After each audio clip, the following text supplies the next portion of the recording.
from the LAO. Thank you. Thank you, Madam Chair and members. With respect to the requests for resources for the regulatory activities, we recommend the legislature modify the proposals in two ways.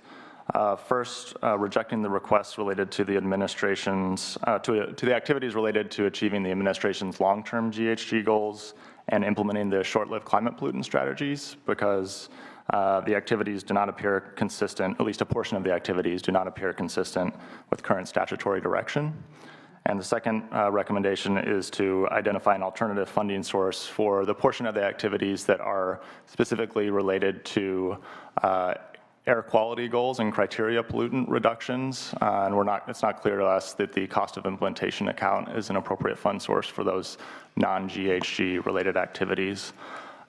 Just a little bit more detail. With respect to the first part of the recommendation, the governor's more stringent 2030 and 2050 GHG targets are identified as a justification, and the primary justification, it seems to us, for parts of these proposals, while the legislature has adopted policies to achieve more aggressive GHG reductions. We're not aware of any statutory direction to achieve the more stringent 2030 and 2050 targets that the administration is relying on for a justification for this request.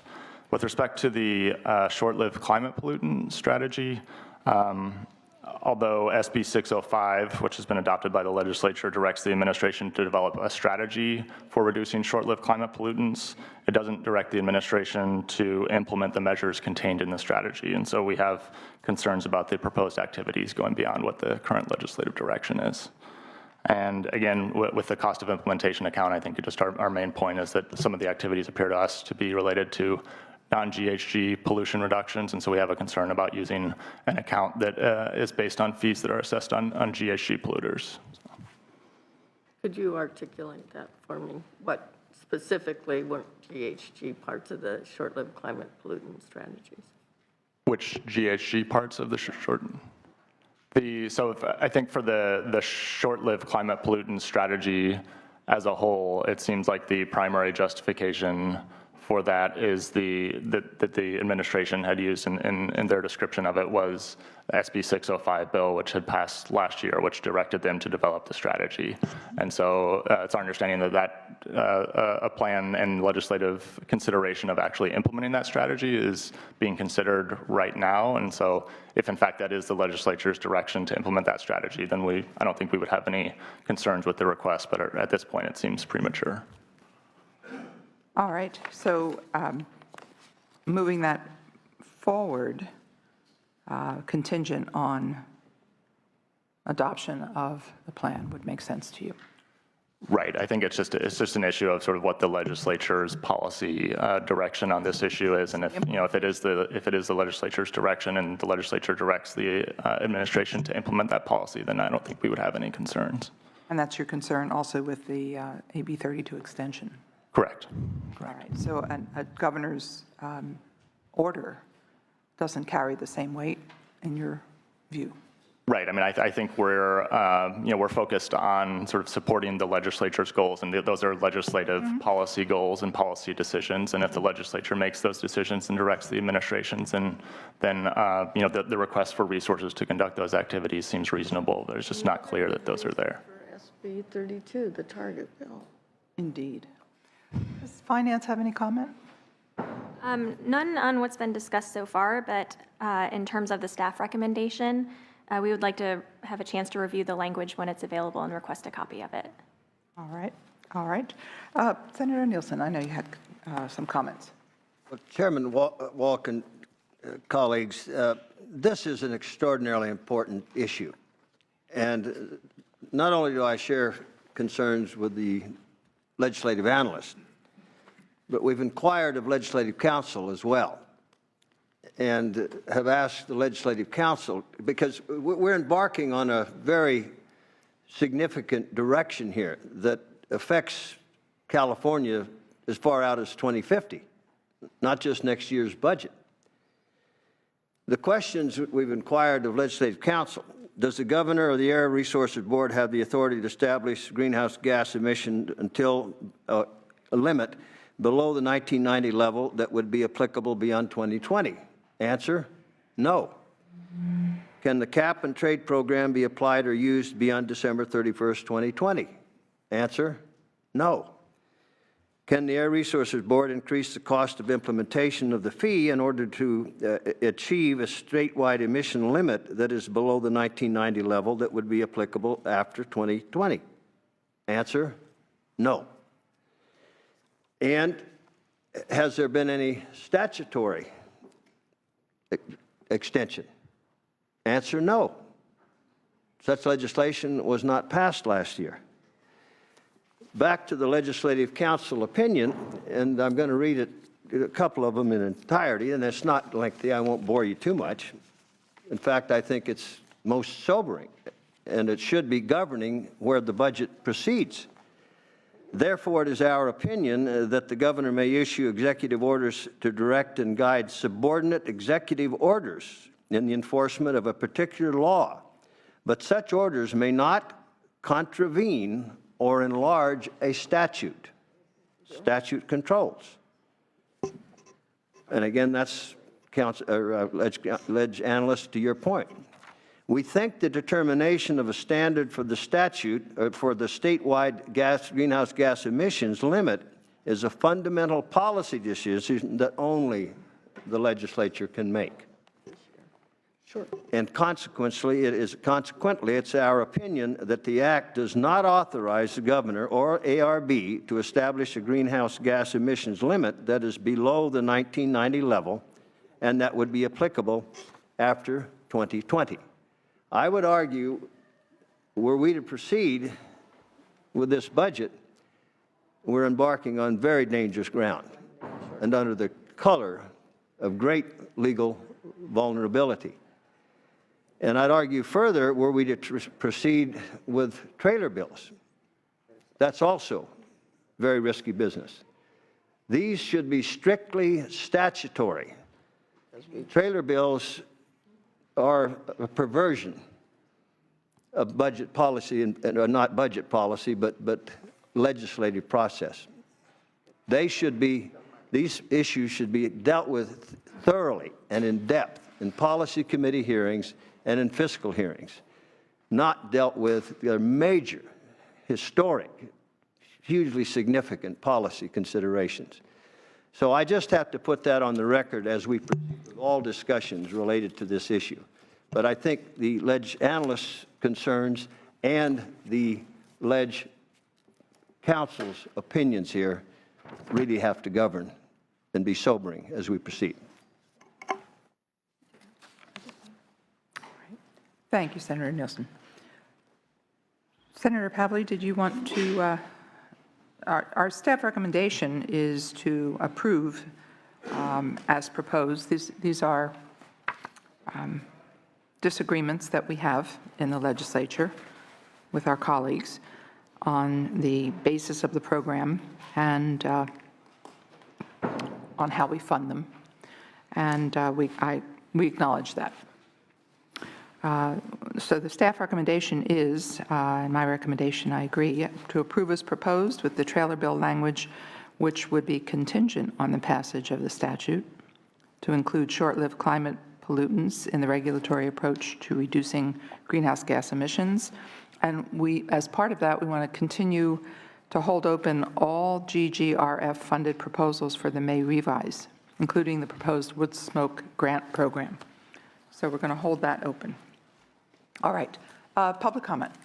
Yes, thank you very much, Madam Chair and Senators. Bill McGavin with the Coalition for Clean Air. We support ARB's budget request for the short-lived climate pollutants, or super pollutants, as they're sometimes called. These are very important from a climate perspective. Many of them also are hazardous to local air quality, and ARB has had the authority to address these pollutants for many years, and in fact had it before SB 605, which we worked on extensively 2 years ago and supported strongly. That bill gave a deadline and a legislative mandate, but ARB already had the authority to address these pollutants, and we think it's essential that that work move forward quickly. Okay, thank you. Next, please. Thank you, Michael Shaw, California Manufacturers Technology Association. And specific to the short-lived climate pollutant issue, we would agree with Senator Nielsen that this is clear, legislative analysts, Ledge Council, that this issue is not something that the ARB currently has the authority to pursue. SB 605 called for the study. The study in development of strategy is in progress. That hasn't been completed yet until such time that is done. The legislature needs to really take a step back on this and look at that strategy when it is ultimately delivered, and then make a decision about where to go from here. Senator Lara also has legislation on this that looks at imposing a strategy again, imposing the strategy developed by ARB. Again, the legislature, or Senate in particular, should look at that issue, the study when it comes out, the strategy when it comes out from ARB, before moving forward. And at this point in time, we don't believe that the authority exists to do that. And that should not be approved to go forward. On the GGRF expenditures, we would agree keeping that open. There is open discussion going on regarding that. Of course, what goes beyond 2020 is a question that still needs to be resolved by this legislature, as the authority under AB 32 essentially runs up to 2020. And beyond that, we don't have existing statutory authority to proceed. Okay, thank you. Next, please. Teresa Bowie with Californians Against Waste. We're supportive of budget staff's recommendation under the SLCP, and we want to concur with my colleague from Coalition for Clean Air. It is imperative that we take swift action on these super pollutants because reductions now have a much greater impact than reductions in the future. Thank you so much. Next, please. Welcome. Gene Urban on behalf of Waste Management. I agree with the LAO and Senator Nielsen. This is not a matter of clarification. This is a matter of granting authority to CARB that may not now exist. And let me take just a second on behalf of Waste Management. In 2014, Senator Woke and Senator Pavley supported a bill that required a 50% reduction of organics from landfills by 2020. The CARB report says elimination of organics from landfills by 2025. They're inconsistent, they're incompatible. This trailer bill will not make any effort to integrate the two. Who's in charge, CalRecycle or CARB? Which prevails? The 2014 statute that is now being implemented, or this new one that no one has seen? It's a much more complicated and complex question than a mere matter of clarification that should be done in a budget trailer bill. We would urge you to hold this matter open and defer to the Lara bill. We're going to make Thank it you. contingent. Yes. Chairwoman Cynthia Corey, California Farm Bureau. We concur with LAO, and we believe the authority does not exist, and we ask that you leave this open. Thank you. Thank you very much. Next, please. Yes, my name is Alan Abbs. I'm the Executive Director for the California Air Pollution Control Officers Association, representing the 35 local air districts in California. And I'm here to support the governor's budget proposal for $40 million for a wood smoke reduction program. Air districts have been operating programs like this with minimal funding but tremendous success over the past 10 to 15 years.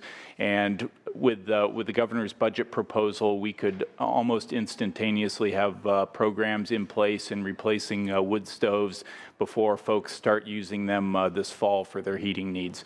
They provide, not only would it provide benefits to urban areas, but also to rural areas, to low-income areas, and to disadvantaged communities.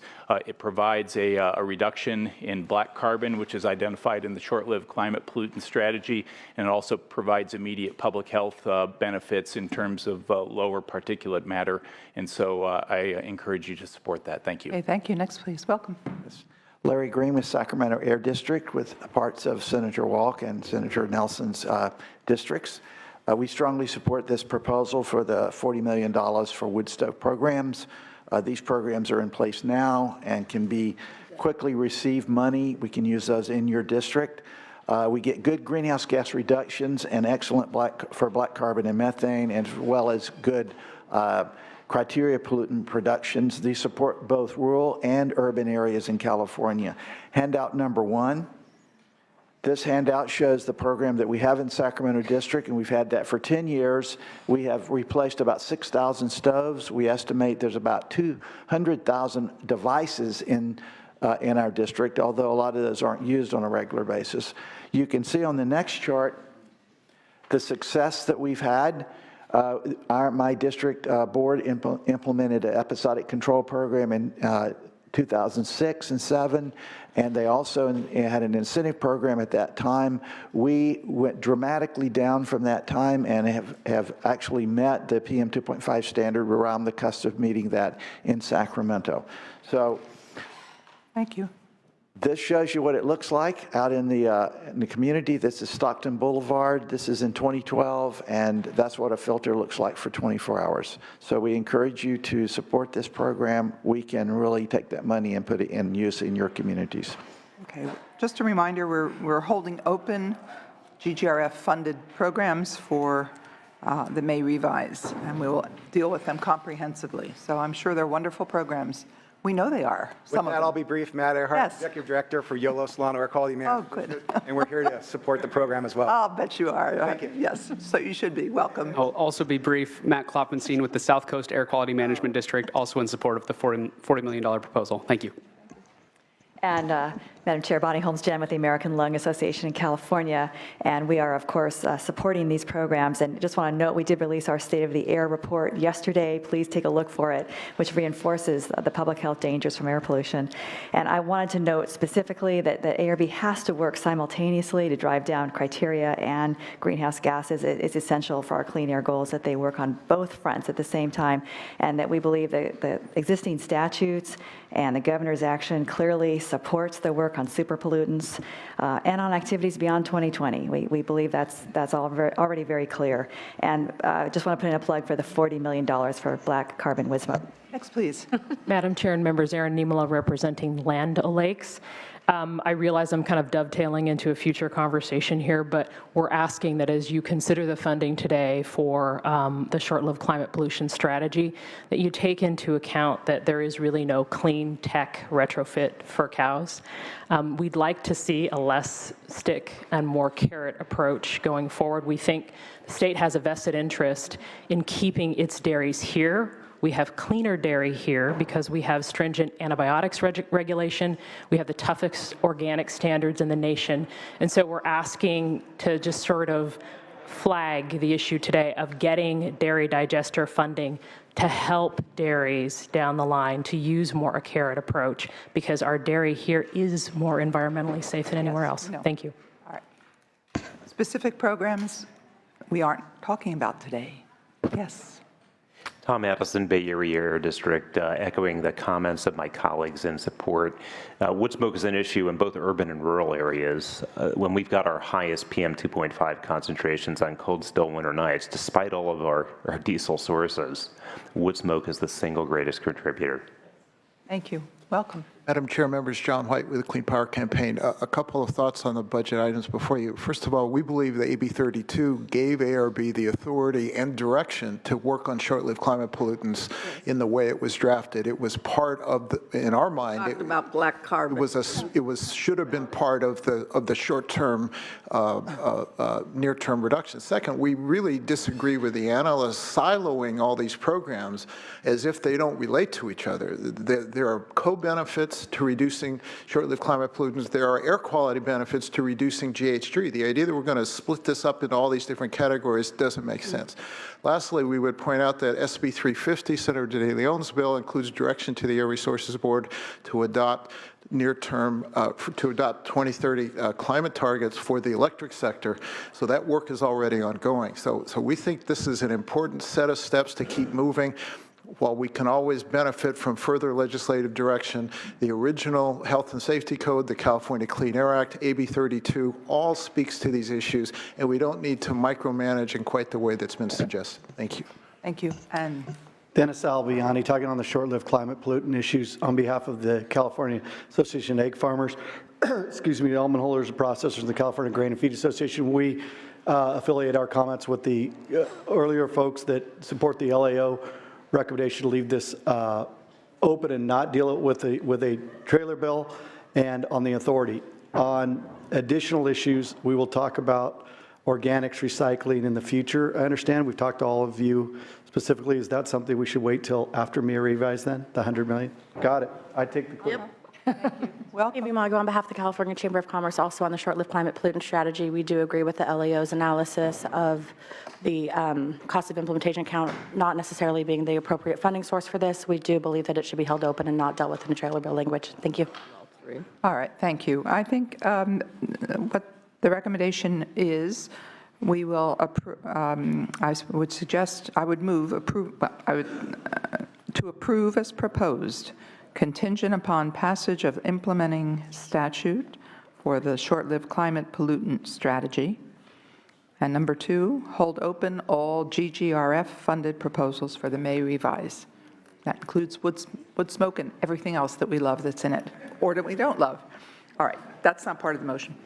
So is there a motion? I can move that, but I just want to note a caution. There are a lot of policies in AB 32. There's a scoping plan, there's hearings. Short-lived climate pollutants are certainly consistent and were discussed at great depth. If you want to go through every part of the scoping plan to make sure each individual part is in statute, that is a problem. That is a problem. And so I feel short-lived climate pollutants are indeed obviously the most potent greenhouse gas emissions. It's certainly discussed when in conjunction with black carbon and other kinds of concerns. We knew there would be implementing policies. The targets give that flexibility to CARB for looking at greenhouse gas emission reduction. No one can say these aren't greenhouse gas emissions. So I think we go down a slippery slope in all agencies everywhere when there's not only existing statute that'll continue on, but executive orders by both Governor Brown and Governor Schwarzenegger. This has been consistent on it. So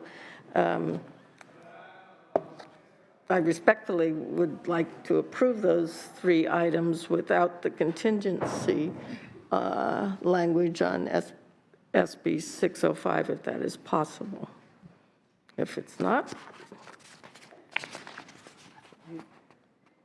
the motion was to approve as proposed, striking the trailer bill language and making it contingent upon the passage of an implementing statute, which is currently under discussion, and then continue to hold open all the GGRF-funded proposals. You have a problem with that? well, I'm just saying anything that is out there on proposal, I'm saying we should be able to develop regulations on short-lived climate pollutants. We don't know what will be in that particular bill at this time in its final form. No, we don't. And with the assembly as a wild card.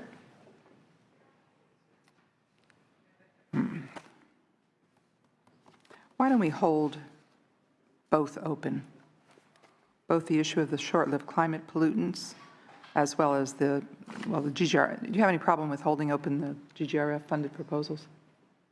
No, no problem. I think that makes sense. Okay. So we see the total amount and how it. Okay, let's hold open so we can determine what the best possible approach is if we're going to go through trailer bill versus contingent. What did the assembly do on that? I don't think they did anything. Okay. They held open.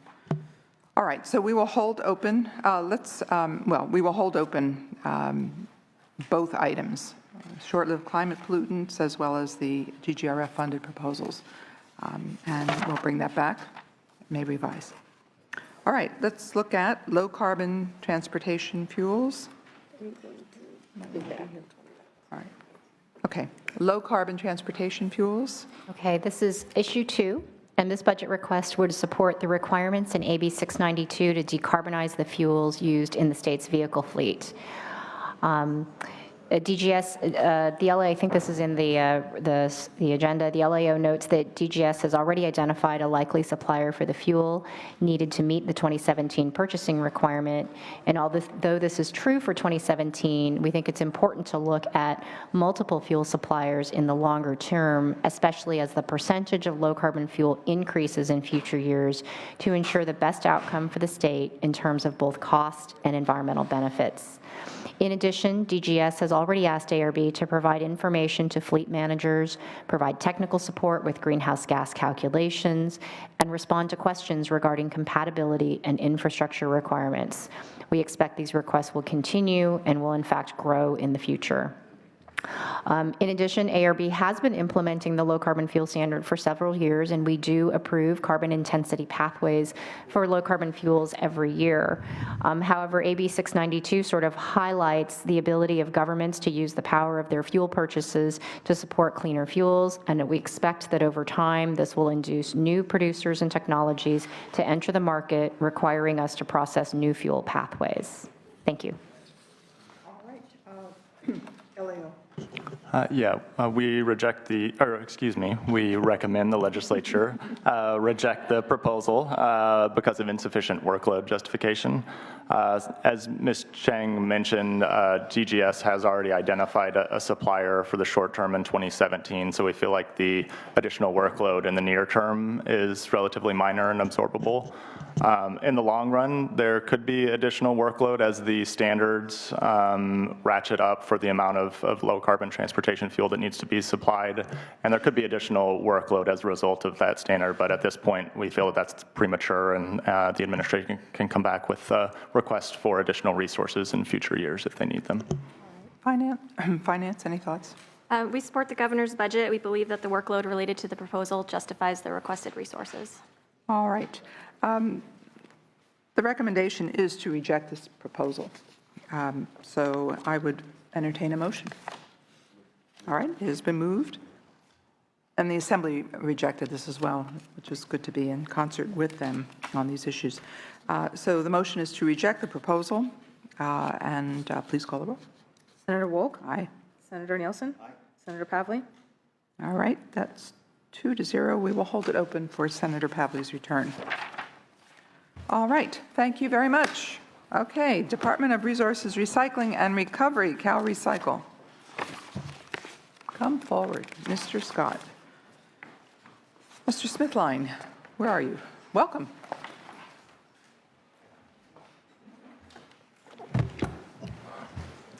All right. Thank you. The nightmare of the beverage container recycling program continues for many pages. All right, please go. Thank you, Madam Chair, committee members, for the opportunity to be here, and committee staff as well for your thoughtful committee comments.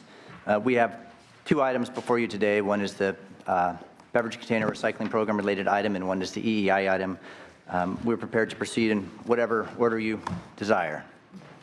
Go ahead. Okay. Doesn't matter. Whatever you'd like. Okay. The first item is the city-county payment item. The city-county payment is part of the beverage container recycling program. This is a very successful program. This program is responsible for the recycling of 50 million beverage containers per day in the state of California. This not only achieves our goal of recycling and litter abatement, but also provides critical feedstock for container manufacturers in the state of California, particularly PET and glass manufacturers rely on the material provided through redemption centers as feedstock for their manufacturing. The city-county program is a $10.5 million program that goes to local governments, almost all 540 of them, for increasing container recycling or litter abatement purposes. This request is for one analyst to increase fiduciary oversight over that program. It will provide opportunities for outreach and training and increased financial accountability.